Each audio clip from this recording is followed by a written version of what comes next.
Assalamu alaikum urmatlı Teskor kanalının görüşçüleri. Manda gününüzler menen. Bugün biz sizlerge haberden hangi suylarını gösterip berебиз. Ança mınça internette kommentariga kakşınып süйлөгөндөр бар го, муну ушул аңгус беле деп.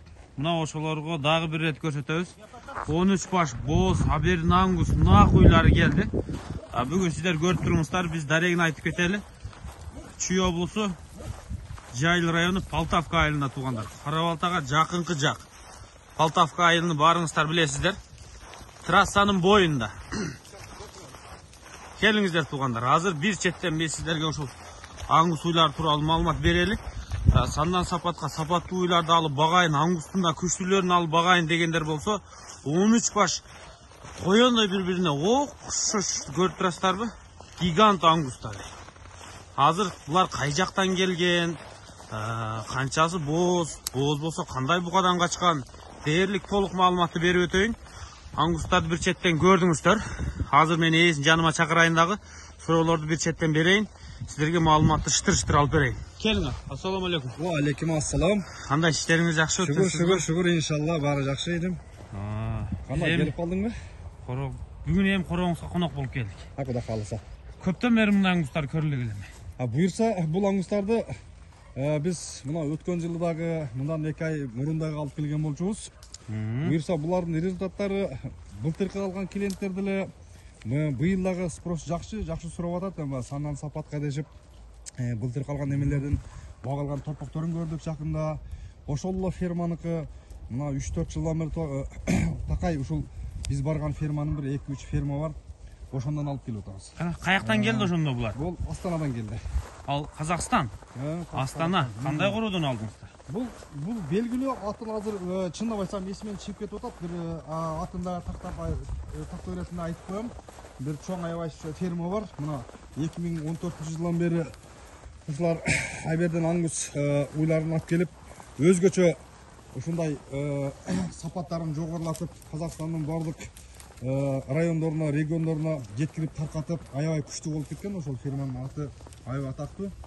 Ошол жерден жыл сайын алып келебиз. Будан бери 2 ай мурунда алып келдик элек. Насип болгон экен, быйыл ушуларды алып келдик. Ага, эми мондайсыз. 13 баш аңгус ургачы уйлар экен. Ооба. Анан көпчүлүгү боз экен. Мисалы бул. Ооба. Мунулар ичине желин чочутуп, курсактары чоңоюп, бир жарымдан көбүнүн мындай курсагы чоңоюп калыптыр да, боз экен, даана билинип. Ооба. Баарына бука коюлган бекен? Жок, бул сизге тактоо иретине дагы бир жолу айтып коеюн. Сизге азыр ушул коюлган буканын сүрөттөрүн дагы көрсөтөм. Албетте ал өздөрүн өзгөчө букаларын бизге бербейт экен. Бергенде дагы мындай айтканда аябай эле кымбат болуп калат экен ал буканы. Мен алып келгем ал букаларды сатканмын. Нарынга 1-2 балдарга жөнөткөнмүн. Ошол именно коюлган букалардын дагы сүрөттөрү бар, видеолору бар. Кааласаңыз аны дагы сизге берем, көрсөтөсүз. Эми бул жерде бул баягы жаныбар толук айтканда бир жарым жартысы мындай 100% боз деп айтса болот. Анын калгандарына эми мен бул малды алжанын саткан хозяиндар деле мындай мал көптүгүнөн кайсыл боз, кайсыл мындай деп тактап бербейт экен. Биз ошо турган жерден эле сатыла турганын бөлүп алган малдар. Баарына бирдей коюлган. Так, баарына бир бука жүрүптүр. Кандай бука экенин сүрөткө тартып алганмын дейт. Биз дагы экранга жабыштырып кетебиз. Телефон аркылуу WhatsApp'дан сурасаңыздар дагы көрсөтсө керек деп ойлойм. Мына ушул Абердин аңгус уйларын өзүңүздөр бир четтен көрүп турасыздар. Өтө гигант уйлар деп айттым башында. Дагы бир рет өзүңүздөр көрүңүздөр. Дароо Полтавкага жетип келип, мына ушул белгилүү кородон аңгус уйларын алып кетиңиздер. Мына туйун деп калыптыр. Мынауңку желини чоңоюп көрдүңүздөрбү? 13 баш аңгус уйлар. Эми булар боюнча ашча маалыматтын деле беришин кереги жок. Мына бошонуп аткан уйду дагы курсагын көрдүңүздөр. Анан аңгус уйлар боюнча мен кошумча айтып кетейин. Булар сууктуу жана толуу климаттагы ар кандай аба ырайыны же болбосо кыйынчылыктарды, катаалдарды көтөрө билген уйлар. Мынауга интернеттен көрөсүздөр, аңгус уйлар мындай навес кылып эле жаан тийбесе эле жата берет курсагы ток болсо кышында. Ар ким ар кандай шартта карайт. Буга чейин алгандар каяктарга алып кетти? Буга чейинки алгандар мына Ысыкөлгө алып кетти. Мына 2 жыл мурун бергенбиз. Алар Кудайга шүгүр азыр 8 baştan уже 10-15 başka чейин жеткизип алгандар болду. Нарындагылар келип кетишти. Нарындагы аларда дагы буюрса сандары көбөйүп калды. Айтып атышат. Кече жакында дагы торпокторун саттык, нарынга кетти. Алайга алып кетишти. Алайда жакшы климаты туура келет экен. Алжыда багып атышат. Полторашка өгүздөрүн бергенбиз. Буга, Да. Биз ярымдаштыкта. Так. Сиздер күтүп атасыздар, окшойсуздар, күтүп атат окшойсуздар. Акырын эми экөөбүз баасында айталы. Бирден сатып алса болобу же дүңбү булардын баасы кандай? Эми мүмкүн болсо болушунча мен алып келгенде дүң эле сатып аткам. Эми бирден деле баягы урукка өзүнө хозяйствого алам дегендерге деле басын келишип берсек болот. Так. Дүң баасы кандай, чекене баасы кандай мына? Эми чекене басын ар бир келген клиент мен биринчи жолу саткан жокмун, көп эле жолу саттым. Баягы бирден алгандан бир аз жогорураак болот.